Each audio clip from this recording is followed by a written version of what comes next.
게 하거니와 나를 사랑하고 내 계명을 지키는 자에게는 천대까지 은혜를 베푸느니라. 아멘. 하나님께서 우리에게 십계명이라는 계명을 허락해 주셨습니다. 계명을 왜 허락해 주셨을까요? 여러분, 계명도 법이잖아요. 법은 왜 있습니까? 지키라고 있는 거예요. 잘 아시네요. 그렇죠? 그래서 십계명을 우리가 지켜야 합니다.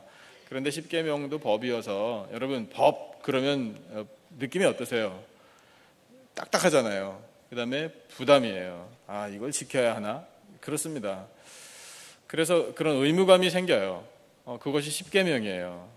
그런 의무감이 십계명을 지키도록 하는 힘이라는 것은 분명한데, 근데 하나님께서요, 이건 법이니까 잘 지켜, 이런 식으로만 주신 게 아니에요. 여러분, 계명을 지키면은요, 하나님께서 우리에게 복을 내려 주십니다. 오늘 오후에 무슨 예배 있죠? 셀 예배. 셀 예배 다 가실 거죠? 네, 제가 우리 셀 목자분들한테 부탁드렸습니다. 셀 예배 결석하신 분들 이름 적어내라고. 뭐 저한테 이름 적어내는 게 뭐 이렇게 대수겠습니까? 그게 아니라 셀 예배 모든 분들이 오시도록 그렇게 잘 권하시라고. 그래서 여러분, 기대하시는 마음으로 이 셀 예배에 모이셔서 함께 은혜를 누리시기를 바랍니다.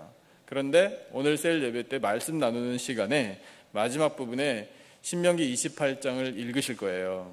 거기 복에 관한 말씀이 있습니다. 1절부터 14절까지 복 계속 복에 관해서 하나님 말씀하고 계시거든요. 근데 물론 신명기 28장 전체를 보면 그 후반부에 화에 관한 말씀이 분량은 훨씬 많아요. 하지만 하나님께서 우리에게 복을 주신다, 들어가도 나가도 들에서도 성읍에서도 자녀들에게 이 가축들에게 하여튼 뭐 복에 관한 모든 분야 총망라해서 하나님이 약속해주고 계시는 그 말씀을 우리에게 들려주시는데, 여러분, 그 모든 복을 받을 수 있는 방법은 딱 하나예요. 하나님께서 말씀하신 것에 따르면 뭘까요?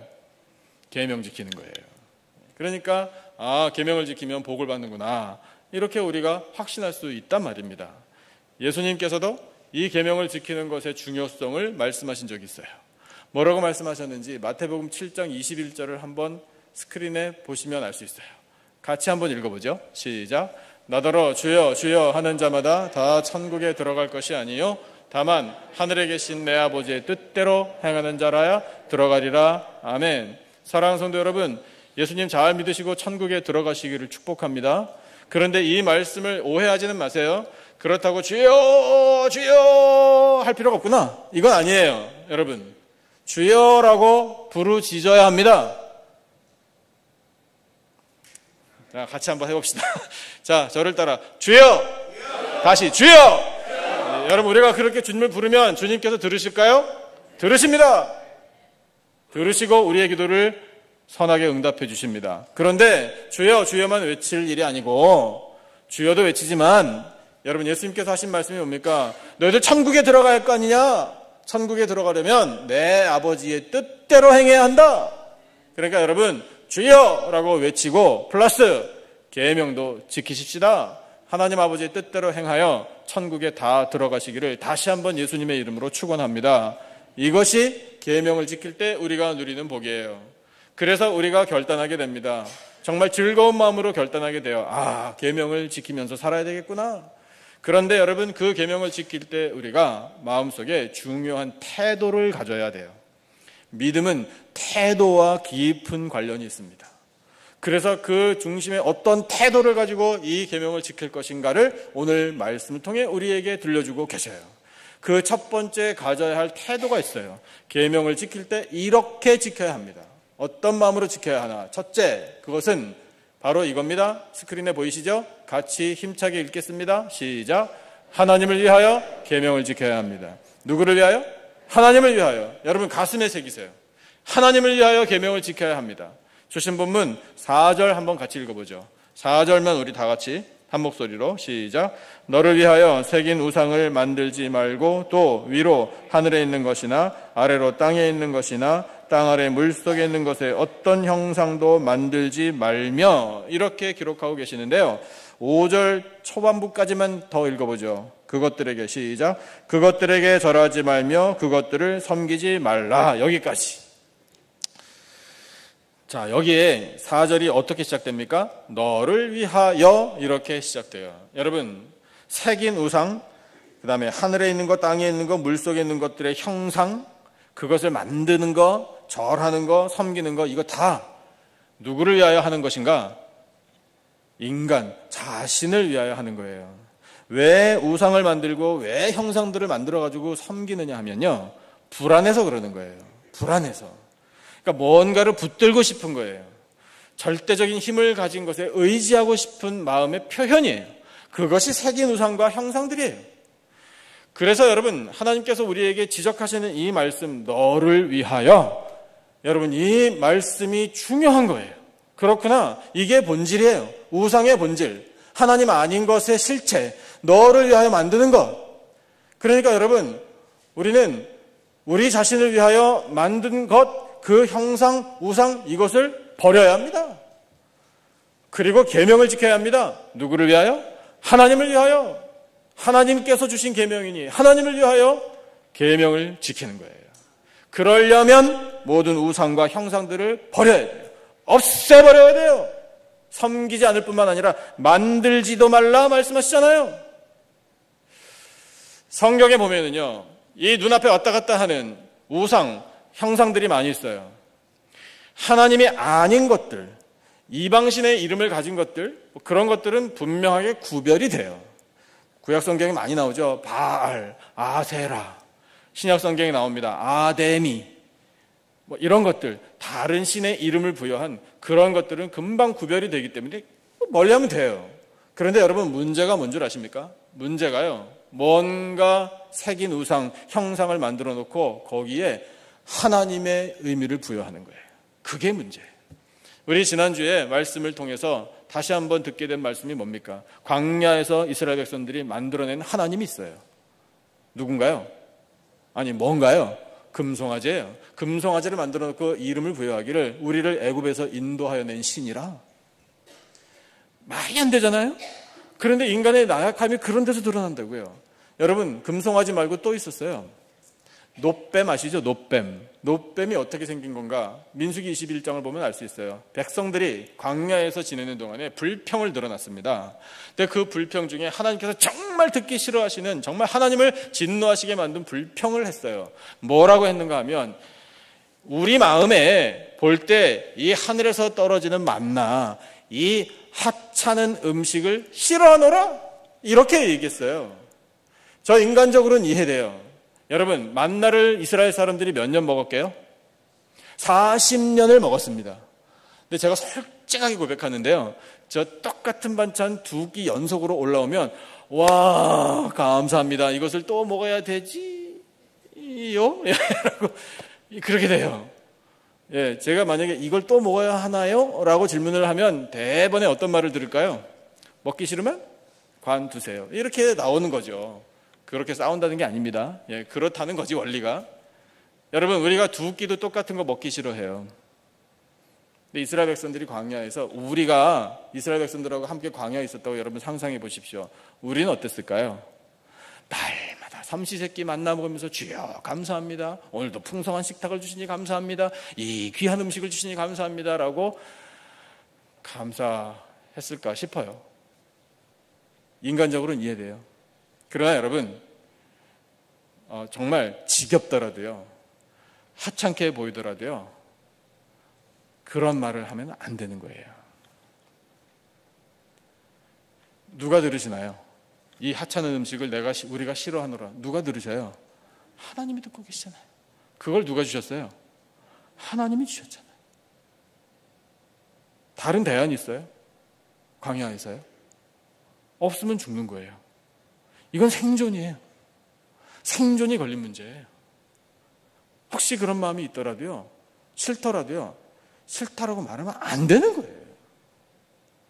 근데 말했어요. 하나님께서 진노하셨어요. 불뱀을 보내셨어요. 사람들을 물게 했어요. 죽어나갔어요. 많이 죽었어요. 성경에 그렇게 기록됐어요. 근데 자비와 긍휼이 풍성하신 하나님께서 그냥 그렇게 죽게 내버려 두지 않으셨어요. 대책을 마련해 주셨습니다. 모세에게 지시하셨어요. 그 뱀의 형상을 노수로 만들어서 장대에 높이 달라. 높이 달아서 그 다음에 그것을 쳐다보는 사람마다 낫게 되리라.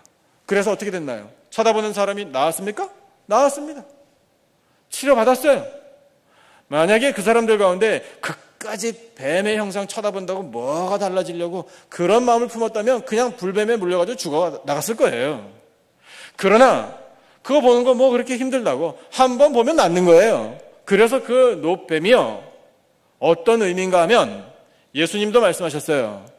모세 시대에 모세가 광야에서 노뱀을 높이 장대 위에 올린 것처럼 인자도 높이 들려야 하리니 예수님께서 말씀하셨어요. 그러면 그 노뱀의 의미는 뭡니까? 예수 그리스도 십자가에 달려 돌아가시지만 우리를 구원하시고 치료하시는 예수님을 미리 보여주는 예표예요. 그 노뱀이 그렇게 거룩한 의미를 담고 있었습니다. 그런데 문제가 뭐냐 하면 그 노뱀 자체, 그 형상, 그 놋덩어리, 그것을 하나님처럼 여겼다라는 것이 문제예요. 가나안에 이스라엘 백성들이 들어갔어요. 왕정시대가 시작됐습니다. 히스기야 왕이 왕 될 때까지 그 놋뱀을 형상으로 섬겼어요. 이미지를 섬겼다고요. 그래서 하나님께서 히스기야를 통해 온 나라의 모든 상들을 다 없애버릴 때 그 놋뱀까지도 부셔버리게 하셨어요. 느후수단이라는 이름까지 부여하면서, 느후수단이 뭐냐면 노수로 만든 별 볼 일 없는 물건 이라는 이름까지 붙이면서 별 볼 일 없는 물건이니까 부셔버린다, 이렇게 하게 하신 거예요. 원래는 그런 게 아니에요. 그런데 여러분, 무언가 형상을 만들어 놓고 거기에다 하나님이라는 의미를 부여하면 그건 우상이 돼버리는 거예요. 그러니까 하나님께서 만들지도 마라, 섬기지 마라, 절하지 마라 말씀하시는 겁니다. 여러분, 그와 같은 죄악들이 지금까지도 사실은 버젓이 자행되고 있어요. 카톨릭에서 제공하는 것이 그런 문제를 담고 있습니다. 이미지를 중요하게 생각해요. 형상의 의미를 부여해요. 예수님의 동상, 성모 마리아의 형상, 묵주, 십자가 목걸이, 성배, 이런 것들을 숭상한다고요. 여러분, 하나님께서 싫어하시는 거예요. 우리도 그런 실수를 저지를 수 있습니다. 여러분, 우리 집에 각 가정에 예수님의 그림이 걸려 있을 수 있어요. 목걸이 하고 계십니까? 혹시 지금? 목걸이 중에 십자가 목걸이를 하신 분들이 좀 계실 거예요. 그런데 여러분, 오해하지 마세요. 우리 집에 걸려있는 예수님의 그림이 우리 집을 지켜주는 게 아닙니다. 내 목에 걸고 있는 십자가 목걸이의 그 십자가, 그것이 나에게 능력을 주는 게 아니에요.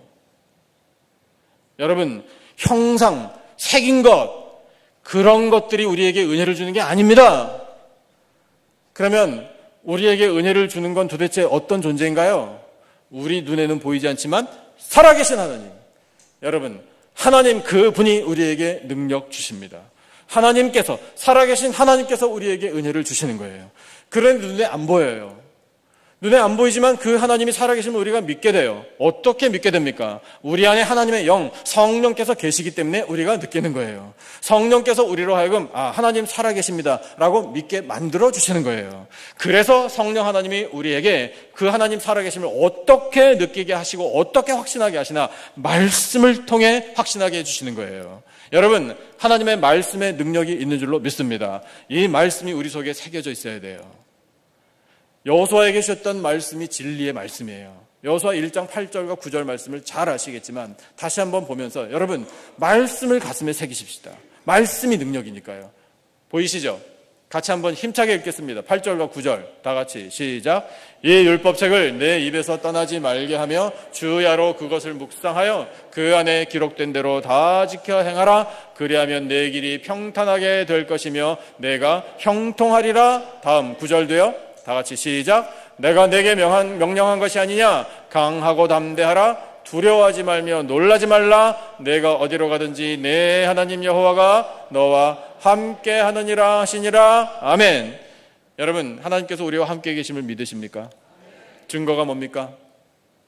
말씀이 내 입에, 말씀이 내 묵상 생각에, 말씀이 내 삶에 함께 계시면 하나님께서 나와 함께 계시는 것입니다. 그 말씀이 능력입니다.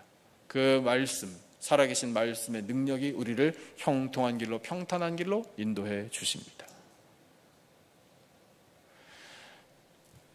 우리 장로교단의 교회들은 웨스트민스터 신조를 우리 신앙의 근간으로 삼습니다. 웨스트민스터 대요리 문답과 소요리 문답이라는 정리된 교리가 있어요. 교단을 따지자는 게 아닙니다. 그 교리 정리된 것이 이 성경을 바탕으로 우리 신앙의 대선배들이 질문과 대답으로 정리해 주신 교리 문서예요.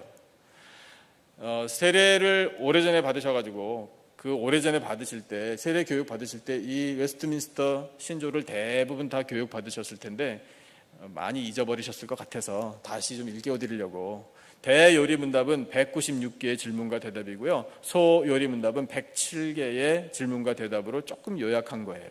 그런데 제일 첫 번째 질문과 대답은 똑같아요. 여러분 그거 외우고 계십니까?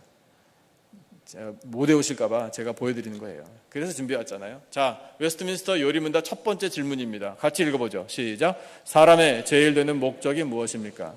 여러분 이 질문을 다르게 표현하면 이거예요. 뭐 때문에 사십니까? 왜 사십니까? 이거거든요. 인생의 목적이 뭐예요? 그거를 우리에게 던져주는 질문이에요.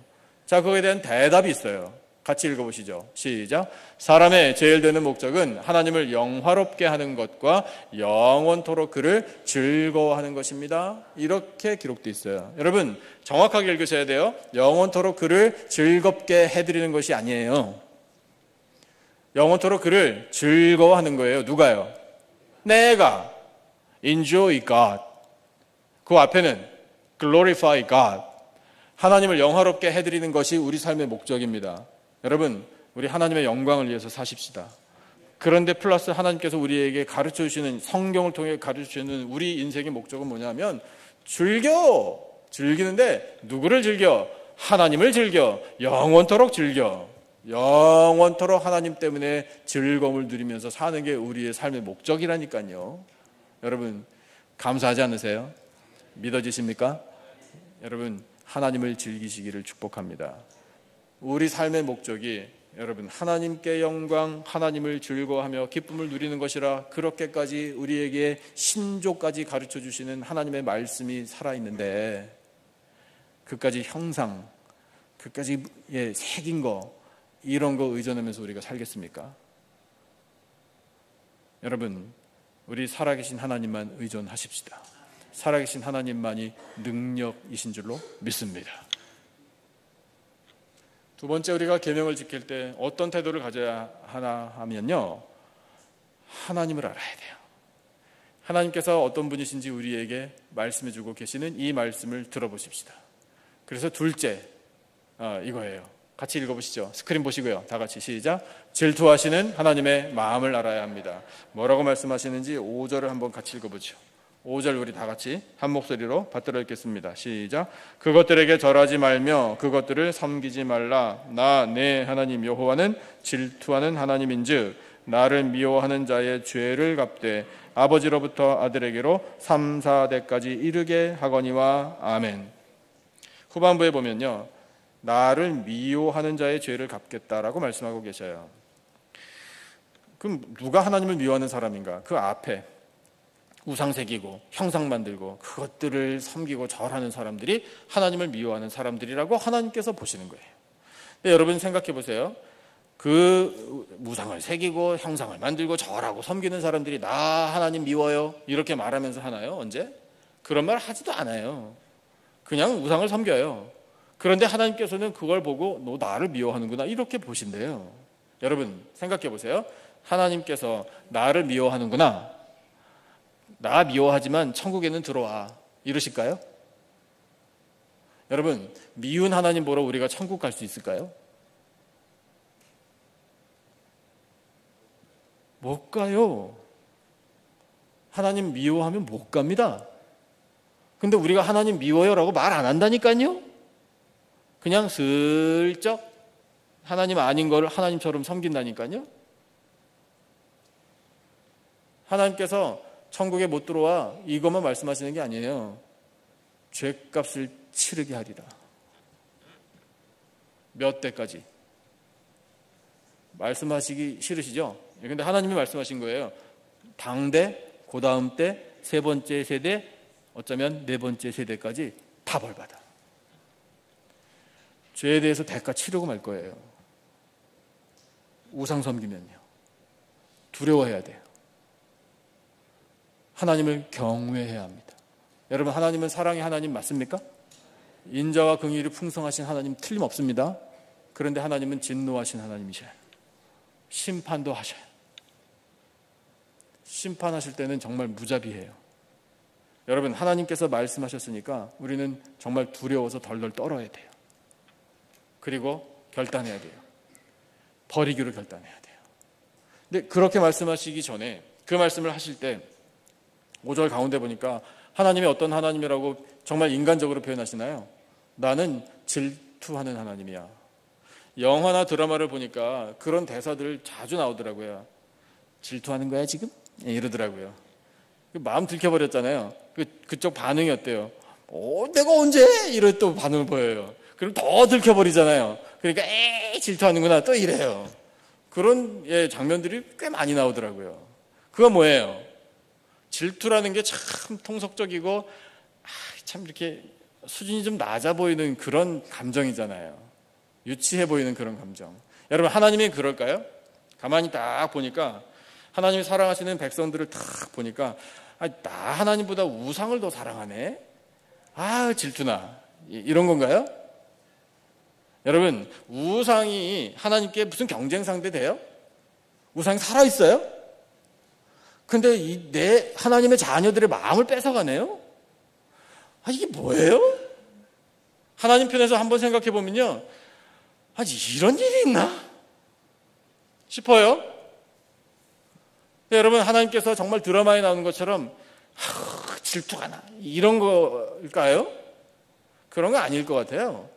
살아있지도 않은 우상인데, 인간 손으로 만들어 있는 죽어있는 아무것도 아닌 물건인데, 그럼 하나님의 마음이 어떤 것일까? 왜 하나님이 질투하는 하나님이라고 말씀을 하실까?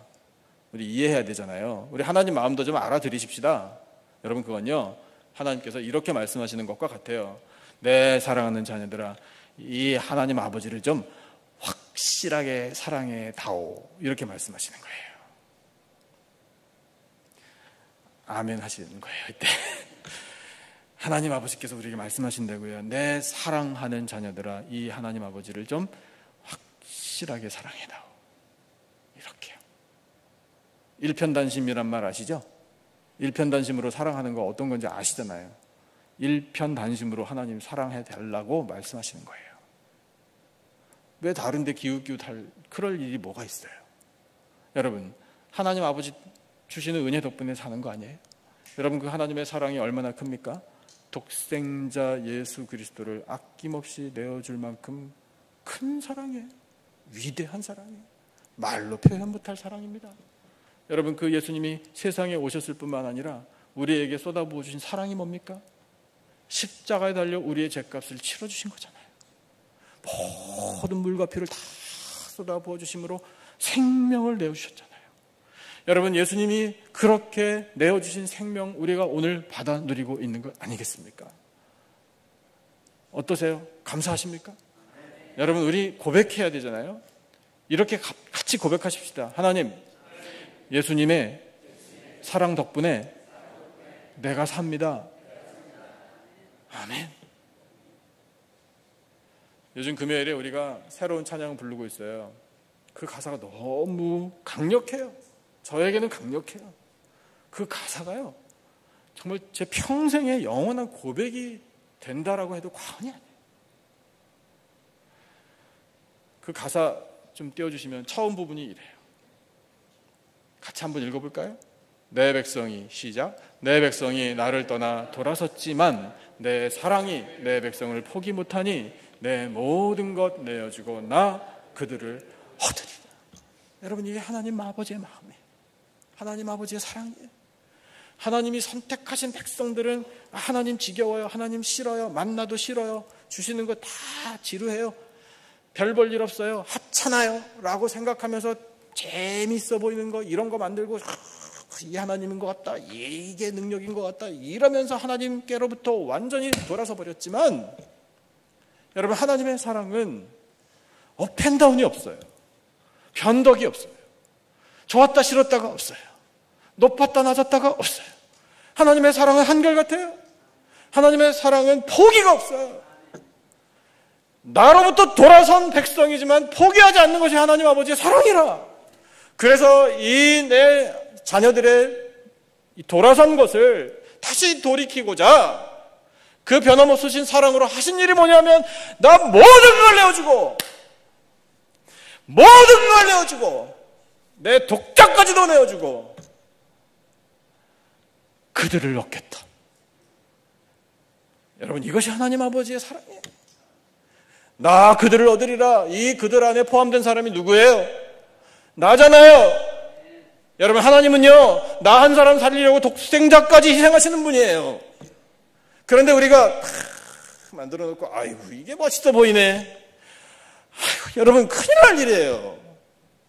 그러니까 하나님께서 이렇게 우리에게 인간적으로 다가오시잖아요. 인격적으로 나 질투해. 너희들 사랑을 좀 받고 싶어. 이렇게 말씀하시잖아요.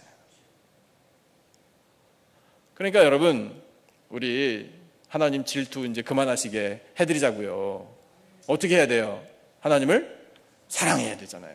고백하십시다. 저랑 같이. 하나님, 사랑합니다. 걱정 마세요. 네.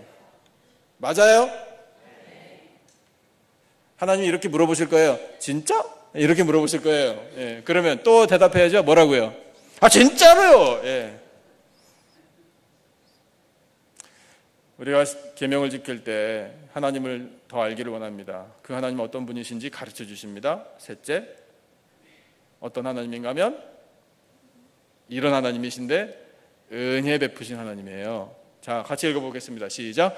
은혜 베푸시는 하나님을 기억해야 합니다. 하나님이 어떻게 은혜 베풀어 주시는지 6절 말씀을 같이 읽어보시죠. 6절 우리 다 같이 한 목소리로 시작. 나를 사랑하고 내 계명을 지키는 자에게는 천대까지 은혜를 베푸느니라. 아멘. 여러분, 하나님께서는 우리가 지금 하나님 사랑한다라고 말씀드렸잖아요. 그 하나님이 정말 진짜? 라고 물어보실 수도 있다는 마음으로 고백하자고 했잖아요. 그때 우리가 대답을 드리죠. 아, 진짜라니까요. 한번 증명해 보여드릴까요? 예, 이렇게 한 걸음 더 나아가기를 원하시는 거예요. 그럼 뭘로 증명을 할 것인가? 나 계명 지켜요, 하나님. 이거 말씀드리는 거예요.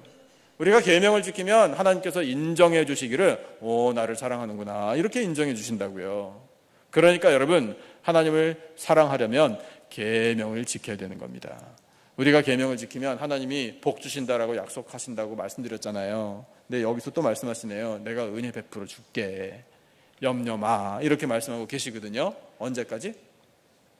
여러분, 가슴에 새기시기를 바랍니다. 믿음이 있으시다면 이 말씀을 새기시기를 바라요. 하나님이 몇 대까지? 1000대까지 은혜를 베풀어 주십니다. 믿어지세요? 우리 당대는요, 계명 지키면 은혜 받을까요? 우리 이민 1세대 복 받고 삽니까? 이민 2세대는요? 복 받고 살아요. 여러분, 이건 전능하신 영원하신 하나님의 약속입니다. 그러면 계산 좀 해보죠. 한 세대 몇 년 잡을까요? 20년 아니면 30년? 딱 잘라서 중간 25년? 우리 한국 사람들은 가운데 좋아하니까. 오케이. 25년으로 잡으십시다. 1000대? 그럼 25 곱하기 1000. 횟수로 몇 년이에요? 계산 안 나오셔요? 25,000년이에요. 25,000년. 자, 지금 여러분, 예수님이 세상에 오셨을 때 그 시점부터 몇 년 흘렀죠? 2019년이니까 2000년 조금 넘게 흘렀어요. 약속하신 이 때가, 횟수가 25,000년이라 오늘 당대에 우리가 계명을 지키기 시작했다라고 쳐봅시다.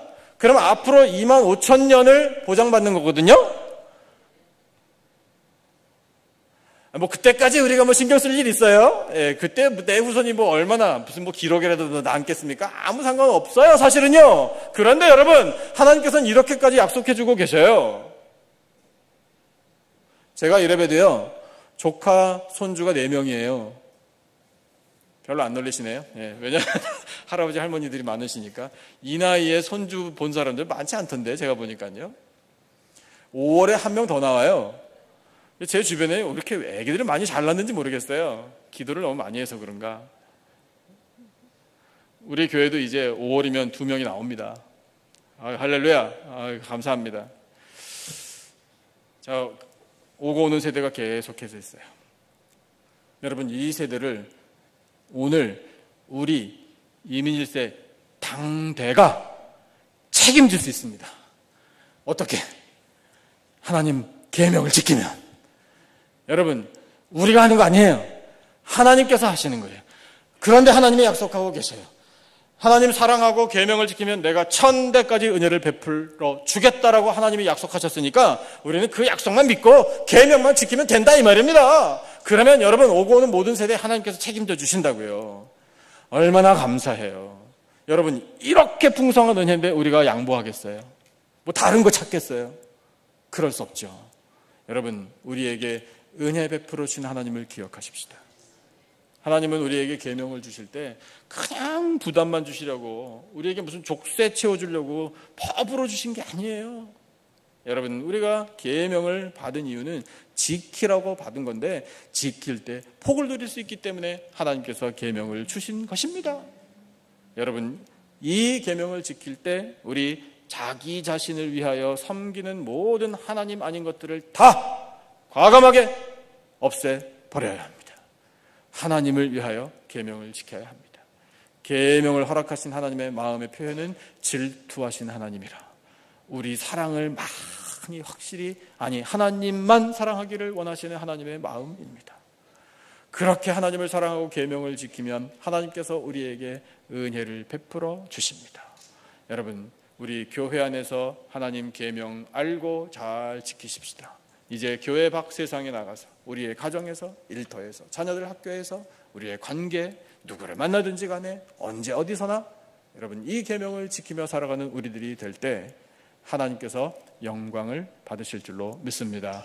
그렇게 영광 올려드리고 하나님 약속하신 모든 복 다 받아들이며 사는 복된 인생들이 다 되시기를 예수님의 이름으로 축원합니다. 기도하겠습니다. 하나님 아버지, 감사합니다. 세상 속에서 계명을 지키며 살아야 할 것을 말씀하신 하나님, 주여, 저희들 자기 자신을 위하여 그동안 하나님 아닌 것들에게 하나님의 의미를 부여해 왔음을 고백합니다. 하나님, 이 죄를 용서하여 주시기를 원합니다. 그 모든 것들을 다 없애버리겠습니다. 질투하신 하나님, 저희들을 지극하게 사랑하신 하나님, 모든 것을 내어주고 우리를 얻고자 독생자를 내어주신 하나님, 저희들도 하나님만을 사랑하겠습니다. 아버지, 저희들에게 은혜를 베풀어 주신다 약속하시니 감사합니다. 영원하신 하나님의 약속의 말씀을 믿습니다. 주여, 저희들 세상 속에서 이 계명을 지켜 행할 때 영광을 받아 주시고 저희들 약속하신 모든 복을 받아 누리며 사는 복된 인생들로 삼아 주시옵소서. 귀한 말씀 들려주심을 감사하오며 예수님의 이름으로 기도드리옵나이다. 아멘.